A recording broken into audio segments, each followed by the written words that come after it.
우리가 이렇게 살면서 어, 그 지역마다 또는 민족마다 또는 시대마다 이렇게 사고의 흐름이 쭉 그렇게 달라지게 되는데요. 부족 국가는 부족 국가대로 이제 이 생각하는 사고의 흐름이 있었고, 봉건 국가는 봉건 국가대로 있었고, 어, 공산주의는 공산주의대로 이제 생각의 주류 흐름이 있죠. 또 민주주의는 민주주의대로, 자본주의는 자본주의대로 생각의 흐름들이 있어요. 그런데 그런 모든 이제 사고, 철학, 생각의 흐름들이 다 정당하고 다 맞는 것은 아니에요. 잘못된 것들도 있죠, 그 중에. 예를 들면 조선시대의 유교주의는 지나치게 조상을 강조했고, 또 남녀 차별이 너무 심했어요.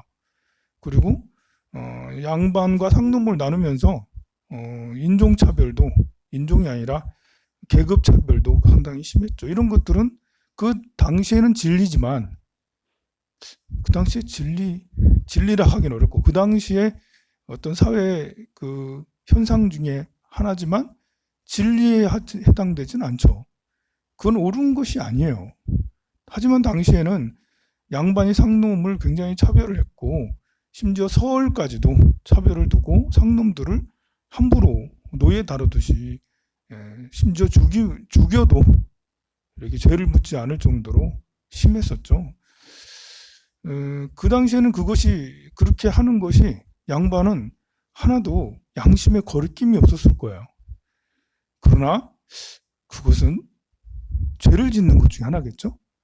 여성을 차별하고, 또 계급 우월주의를 나타내서 차별을 하는 이런 것들도 결국은 큰 업보가 되겠죠.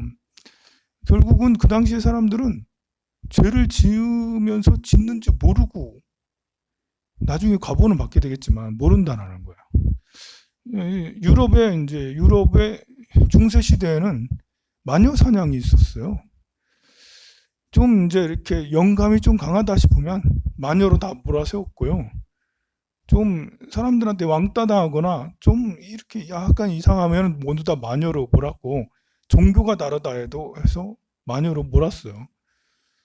그래서 태우기도 주로 많이 태웠죠. 화형을 막 시켰는데 온 사람들이 다 구경해. 그 화형하는 걸 구경해. 지금 같으면은 전혀 이렇게, 옛날에 단두대 같은 것도 사람들 많은 있는 데서 단두대 하고 그랬잖아요.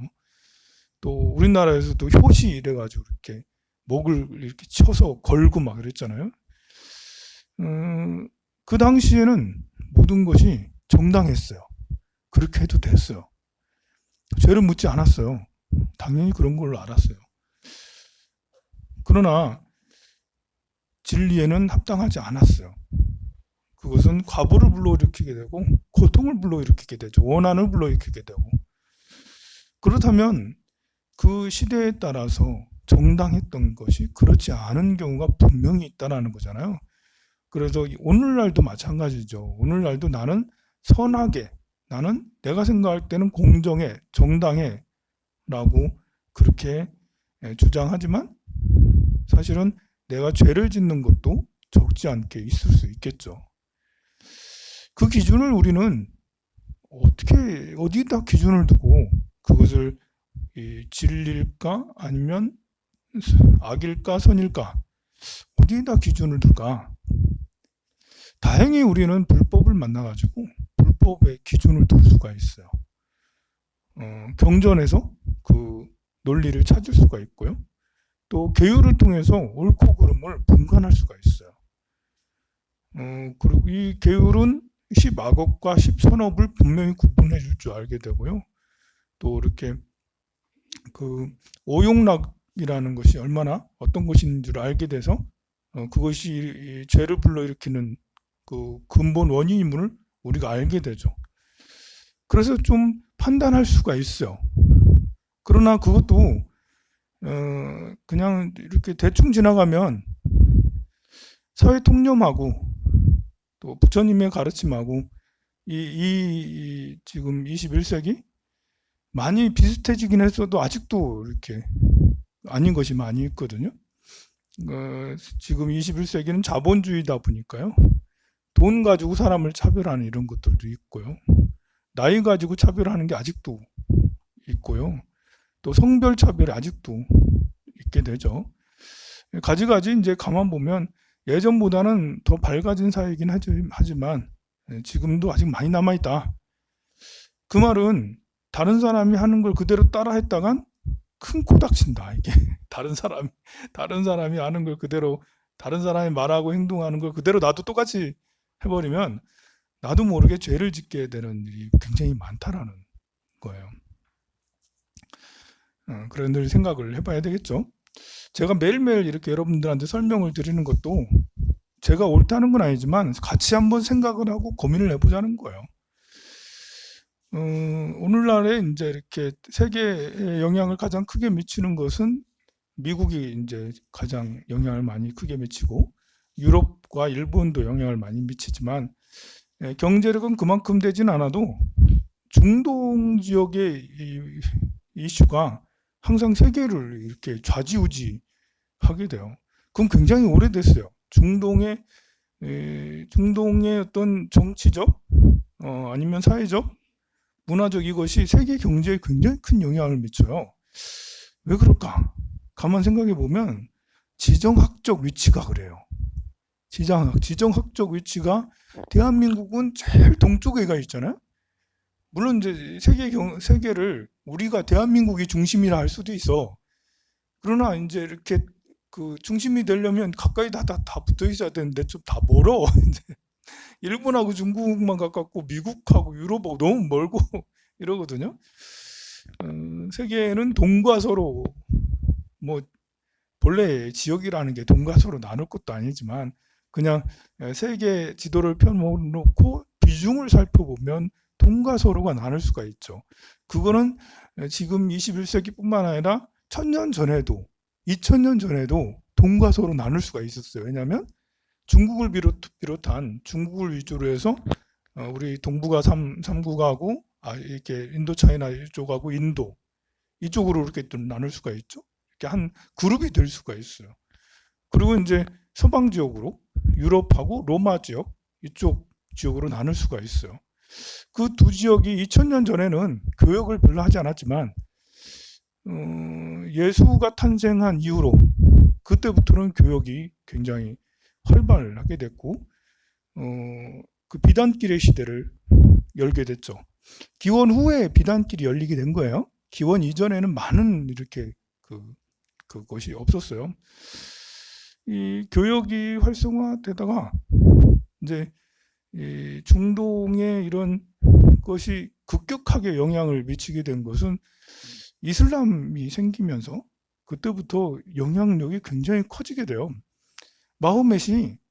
마호메트는 종교인이잖아요. 근데 정치인이기도 해요. 마호메트는 신에게 계시를 받고는 신의 이 말씀을 널리 퍼뜨리기 위해서 그 병사를 모아서 이렇게 다른 나라를 쳐요. 다른 나라를 정복해. 그래가지고 그 일대를 통일시킨 통일시킨 전륜성왕 종교인이면서 전륜성왕인 사람은 잘 없죠. 우리 가만 보면 공자님도 이게 이제 군사를 뭐 일으킨 게 아니잖아. 우리 부처님도 무슨 군사를 일으킨 게 아니고 뭐 소크라테스고 뭐 이런 사람들도 군사를 일으킨 게 아니야. 예수님도 무슨 군사를 일으킨 게 아니야. 근데 이슬람의 창시자인 마호메트는 군사를 일으켰어요. 군사를 일으켜가지고 지금 사우디아라비아 이쪽하고 그 위에 일부를 통일을 하고 그 이후에 술탄들, 그 후계자들, 마호메트의 후계자들이 그쪽 일대를 통일을 하게 되죠. 그 중동 지역은 그 전에 페르시아, 이란 지역의 페르시아가 그 일대 터키까지 이렇게 대제국을 형성하긴 했는데요. 그 이후에 이슬람 세력들이 들어오면서 이슬람들이 다 이제 그 중동 지역을 터키까지 다 이렇게 하게 돼요. 나중에 셀주크 투르크나 오스만 제국이 생기면서 그때부터는 아예 서방하고 원수지간이 돼요. 물론 페르시아 있을 때도 카르타고 이렇게 하고 로마하고 이렇게 서로 싸워가지고 카르타가 져가지고 로마가 그때부터 역사의 전면으로 이렇게 올라오게 되는데요. 근데 그 이후에 한 14세기, 15세기, 12세기, 13세기, 14세기 이때에는 이슬람 종교 국가로 되면서 중동이 그 서양의 그 기독교 세력하고 서로 완전히 이렇게 등을 지게 돼요. 등을 진다라는 것은 교역을 끊는다라는 거잖아. 일본하고 우리나라가 좀 이상해지고 있잖아. 일본하고 우리나라 그래도 60년대, 70년대, 80년대, 90년대 이렇게 계속 교역을 해왔는데 요즘에는 감정이 90년대보다 더 안 좋아. 그래가지고 교역을 지금 끊어가는 듯한 느낌이 막 들 정도로. 그래 이제 교역이 끊어지면서 이 동서양의 길이 끊긴 거예요. 그 전만 해도 인도나 이제 중국에서 물건들이 유럽으로 지중해로 유럽으로 이렇게 흘러갔는데 중간에 이슬람이 꽉 막아버리니까 이게 교역력이 교통을 할 수가 없는 거예요. 그때부터 일어난 게 대항해 시대가 그때부터 열리게 된 거죠. 이제 대항해 시대는 그야말로 인류의 역사를 확 바꿔버린 거예요. 교역이 끊기자 항로를 개발하면서 식민지 대제국이 만들어지게 되는 거죠. 스페인, 포르투갈로 시작해가지고 15세기는 그때 이제 전 세계 이렇게 남미를 비롯한 남미, 북미 거의 뭐 스페인이 다 장악하고 막 그랬었거든요. 그래서 그 세계 제국주의가 생겨나면서 유럽에 그 어마무시한 그 재물들이 흘러가야 된 거죠. 노예 무역을 통해서 그리고 플랜테이션 농업을 통해서 엄청난 많은 자본들이 유럽으로 들어가게 됐고 그러면서 이제 뭐 그렇게 해가지고 내가 이 얘기 하려고 한 건 아닌데 본래 중동의 근래에 대해서 석유 얘기를 하려고 이렇게 얘기하는 건데 그래 쭉쭉 시간이 지나가지고 이제 오스만 투르크가 2차 세계대전에 줄을 잘못 써가지고 망하게 돼요. 패전국이 되잖아요. 그래서 쿠데타가 일어나고 터키가 독립이 되고 그 지금 있는 이제 시리아를 비롯한 이라크, 이란, 사우디아라비아 이쪽 지역은 이렇게 아직 독립이 되지 않았거든. 거기는 각 부족들이 부족의 왕이랄까? 그 부족의 족장들이 막 다스리고 있던 그런 곳이에요. 오스만 투르크가 지배를 하긴 했어도 각 지역에 이제 제장들은 한 명씩 있었는데 오스만 투르크가 무너지자 이제 이 지역의 사람들은 뭐 어떻게 해야 되지? 그러고 있단 이제 한 지역의 그 대장이 한 지역의 족장이 우리가 저 오스만 하고 이렇게 투쟁을 해서 독립을 해야겠다.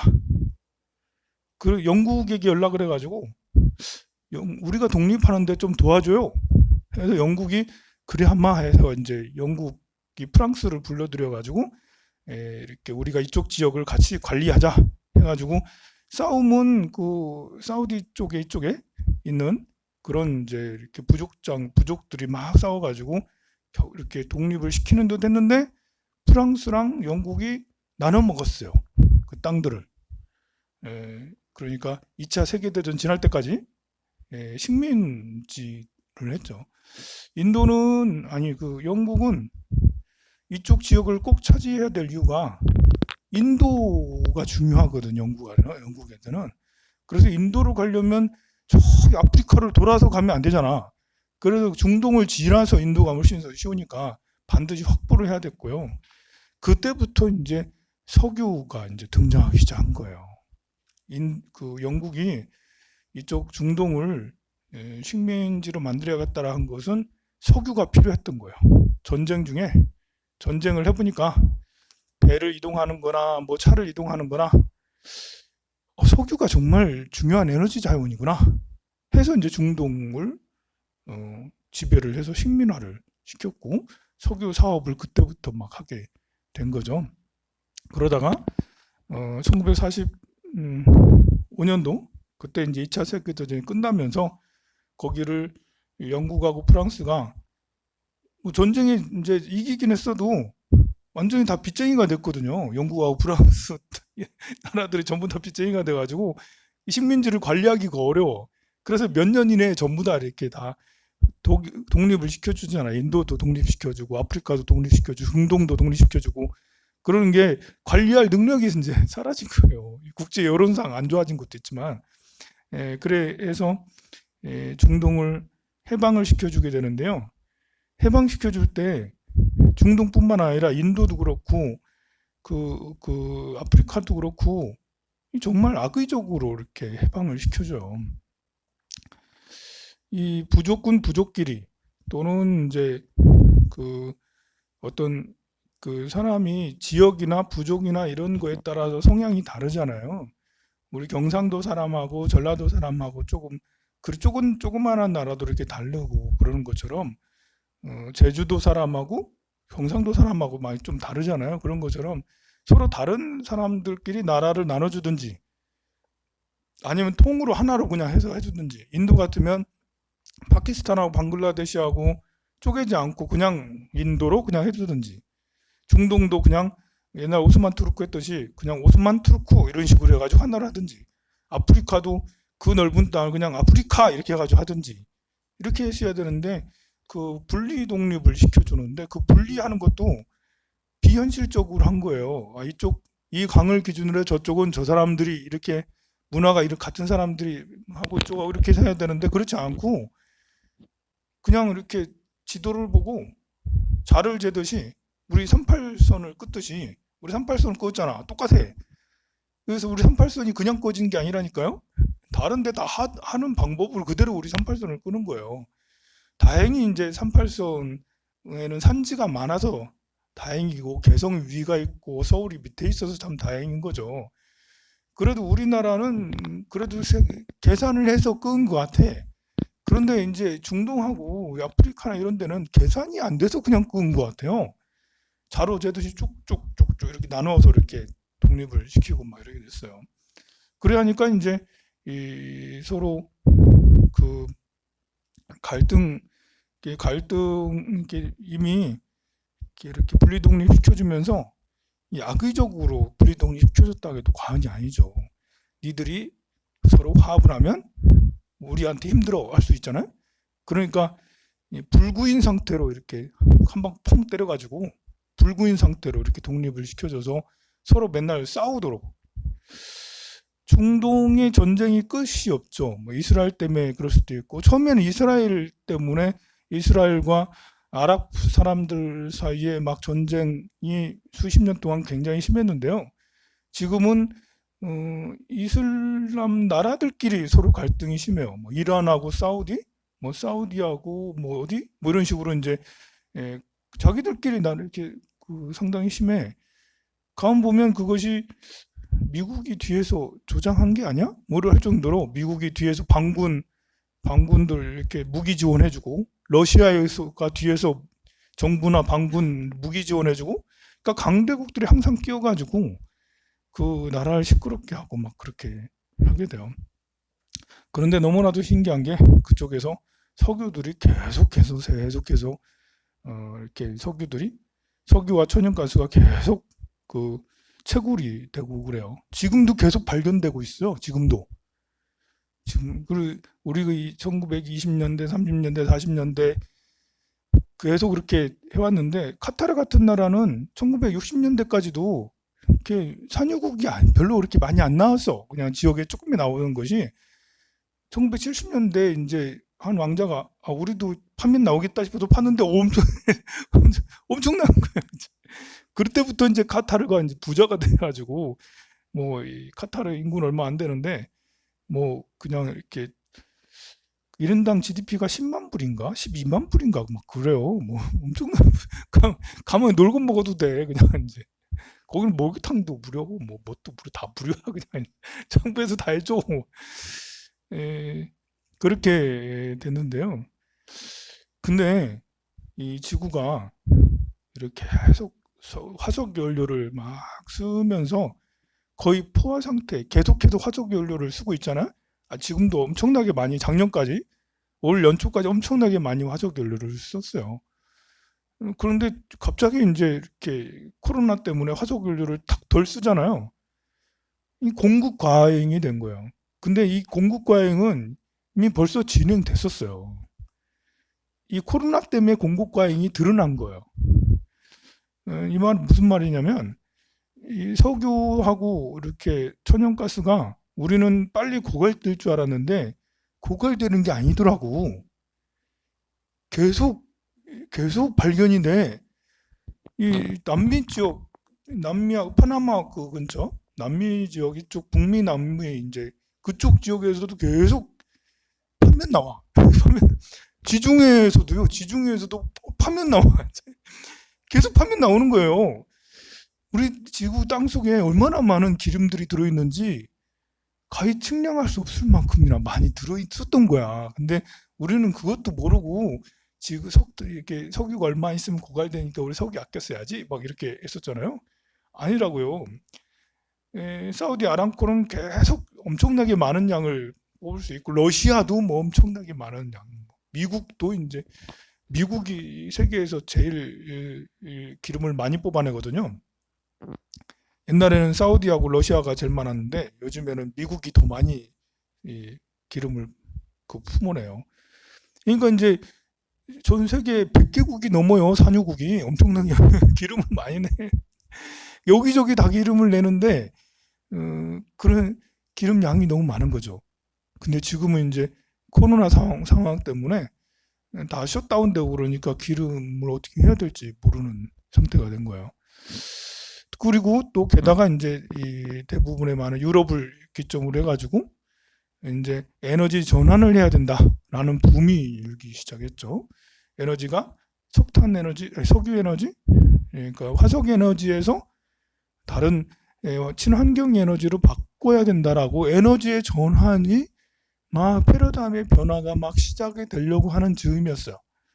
그래서 2차 전지, 이제 자동차 배터리 이런 것들도 하고 또 독일이나 유럽들은 이미 전력의 한 30% 50% 정도를 친환경으로 바꿨어요. 옛날에는 전부 다 화력 발전소였잖아요. 그러다가 이제 그 원자력 발전소 이렇게 나왔는데 원자력은 위험하니까 이제 유럽에서도 잘 안 하고 이 그 대체 에너지 무슨 이제 수력이나 풍력이나 태양광이나 이런 친환경 에너지로 바꾸기 시작한 지가 오래됐거든요. 우리나라만 지금 이제 그, 그, 계속 화석 연료하고 원자력을 쓰고 있는 거예요. 우리나라는 2% 3%밖에 안 돼요. 친환경 에너지로 하는 게. 태양광 많이 깔아놨어도 아직 얼마 안 되거든요. 다른 나라들은 거의 다 10%가 넘고요. 유럽들은 20, 30%는 기본적으로 다 넘거든요. 그래서 에너지의 패러다임의 변화. 그러니까 그 말은 기름을 앞으로 점점 덜 쓸 거다라는 거잖아요. 우리 지금 인류가 당면한 문제 중에 하나가 이 문제에 대한 해결이에요. 지금 석유 에너지, 이 에너지에서 친환경 에너지로 전환이 되려고 하고 있는데 그러면 그 많은 석유 에너지를 쓰는 계속 해왔던 엄청나게 많은 유전들을 이렇게 그걸로 먹고 사는 나라, 중동의 뭐 사우디아라비아를 비롯한 쿠웨이트, 뭐 카타르, 뭐 이런 나라들, 또 미국도 뭐 러시아도 뭐 그렇고 남미의 몇 개 나라도 그렇고 이 기름으로 먹고 사는 나라가 엄청나게 많았었어요. 그러면 이 기름으로 먹고 사는 나라는 앞으로 어떻게 해야 되는 거지? 지금 이제 우리가 겪고 있는 코로나로 인해서 겪고 있는 여러 가지 어려움 중에 가장 핫한 게 지금 기름이에요. 지금 이제 뭐 비대면하고 뭐 이렇게 코로나로 몇 명 죽고 이런 것보다도 이 코로나로 딱 드러난 이제 에너지 거의 전쟁에 가까웠다고 할 만큼 위험한 상태에 이르렀거든요. 계속 그 유전에서는 계속 기름을 뽑아 올려요. 근데 이제 저장할 데가 없다고 그러거든요. 저장고가 다 이제 이렇게 꽉 찬다고. 유조선도 또 다니고 있고 유조선도 지금 뱃삭을 더 높게 불러요. 한 10배 정도 더 높게 부르고 있거든요. 그래가지고 산유국들은 기름을 뽑으면 뽑을수록 마이너스라 이제 그래서 그 산유국들이 이걸 어떻게 돌파해 나갈지 뭐 우리나라도 거기에 들어 있어요. 어, 오늘은 새벽에 어떤 기사를 봤는데 우리나라 유튜버 중에 어떤 보살님이던데 애기 보살이던데 러시아에 구독자가 60만 명을 이렇게 두고 있는 어, 그, 그, 그 뭐지? 그, 그러니까 우리나라 문화를 러시아에 이렇게 러시아 말로 막 이렇게 해서 하는 그런 유튜브를 운영을 하더라고요. 그래서 60만 명이나 넘는 구독자를 두고 있대. 완전 인플루언서잖아. 굉장하잖아요. 우리나라는 사람들은 잘 몰라. 근데 러시아 쪽에서는 되게 유명해.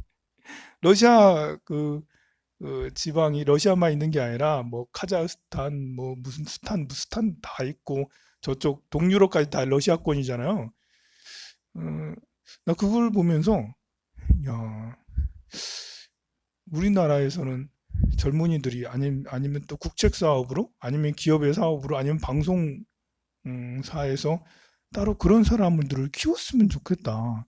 스페인어를 엄청 잘하는 유튜버를 개발을 해가지고 지원을 해서 방송 지원을 해서 그렇게 하고 러시아를 엄청 잘하는 사람을 그렇게 해가지고 이렇게 그 우리나라 문화를 알리고 우리나라 상품들을 알리고 아 우리나라 휘센 얼마나 좋아요 이러면서 그런다 S20 얼마나 좋아 S20 울트라 너무 좋아요 이러면서 이제 이런, 그래가지고 또 인도네시아 말, 뭐 아프리카의 무슨 뭐 나이지리아에 있는 말, 뭐 남아공에 있는 그런 언어 이런 게 해가지고 또 브라질을 해가지고 아니 그렇게 그 정책적으로 그렇게 많은 유튜버들을 이렇게 실력을 좀 키워주고 그렇게 뒤에서 지원을 해주고 그러면 그 뭐 이렇게 개인 요즘처럼 이렇게 그 직업을 갖기도 어려운데 예, 구직을 하는데도 도움이 되고 우리 문화를 알리는데도